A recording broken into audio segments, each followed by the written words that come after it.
First and 10 Ravens, ball at their 17.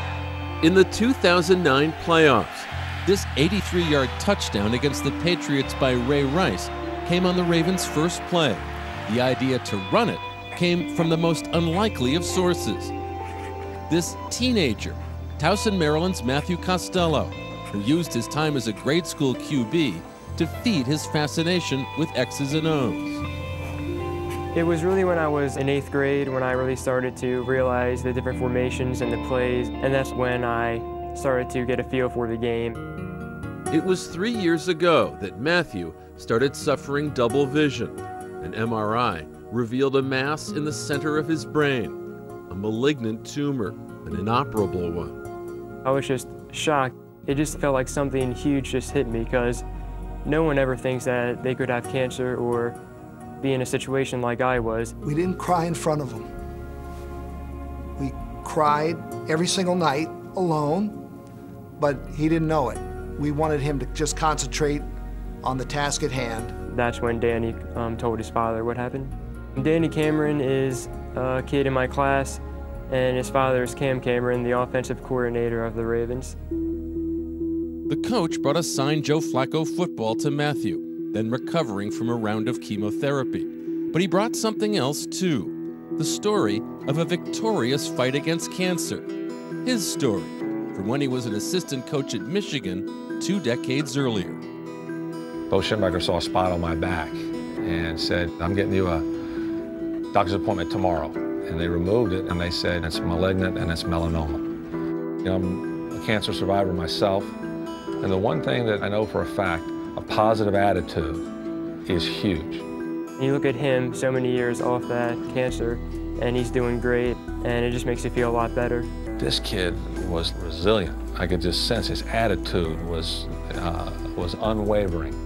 As he prepared to leave Matthew's house, Coach Cameron had an idea. I just said, hey, you know, if you had a chance to call a play, you know, what would you call? I was shocked. I mean, I couldn't believe it. And what I said was, I said, have it a play-action pass. And he says, boy, it'd really be nice to get something to Todd Heap. That Sunday, the Ravens were hosting the Bears. As Baltimore took possession, Cameron called Matthew's play. Joe goes to throw it. Instead of Todd, he throws it to Derek Mason, and the ball bounces. But we came right back to it a few plays later. Touchdown, Todd Heap! You're trying to win the game. But when you can impact somebody's life in a positive way within what you're really trying to accomplish, why not? 3 weeks later, the night before the playoff game versus the Patriots, there was a call for Matthew from someone hoping for a little first play magic. I said, you know, what would you be thinking here? I said, all right, how about we just run the ball to Ray Rice? The next day, Cameron trusted Matthew's play call. We're 83 yards away, and in my mind, I was thinking on throwing the ball to start the game. And I'm thinking, let's just get Ray rolling, and the next thing you know. Big hole across the 20, 25, 30. I just started screaming. I was like, come on, Ray, go, Ray, go, Ray. 15, 10, 5, touchdown, Ray Rice. Later, Ray Rice showed his gratitude at Matthew's home and at Raven headquarters. I'm really living through him, through guys like that, you know, because they fight the real fight.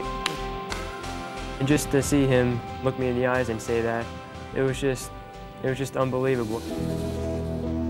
Calls of support from the coach brightened Matthew's mood during his radiation treatments. Coach Cameron pulled Matthew up from his doldrums. Without that, I don't know where I would be right now. Last season, the Ravens' Week 5 game fell on Matthew's 15th birthday. As he awaits Baltimore's battle with the Broncos, he responds to a text from Coach Cameron with some suggested plays 1 hour before kickoff. During the game, he sees his plays called and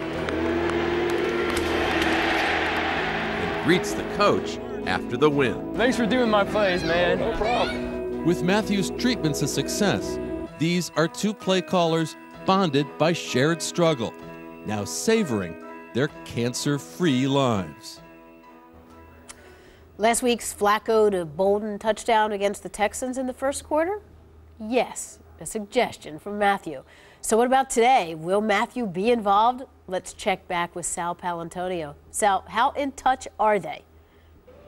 Well, Susie, I did talk to Cam Cameron. He says he talks to Matt every single week. He said, I either call him on Saturday night or I call him on Sunday morning, and he still gives me a play. He said it's amazing what he comes up with. He's truly remarkable. Cam said he would talk to Matt this morning. I asked him, will you ask him for a play? He said, yeah. I said, will you run it? He said, we'll see. Boomer?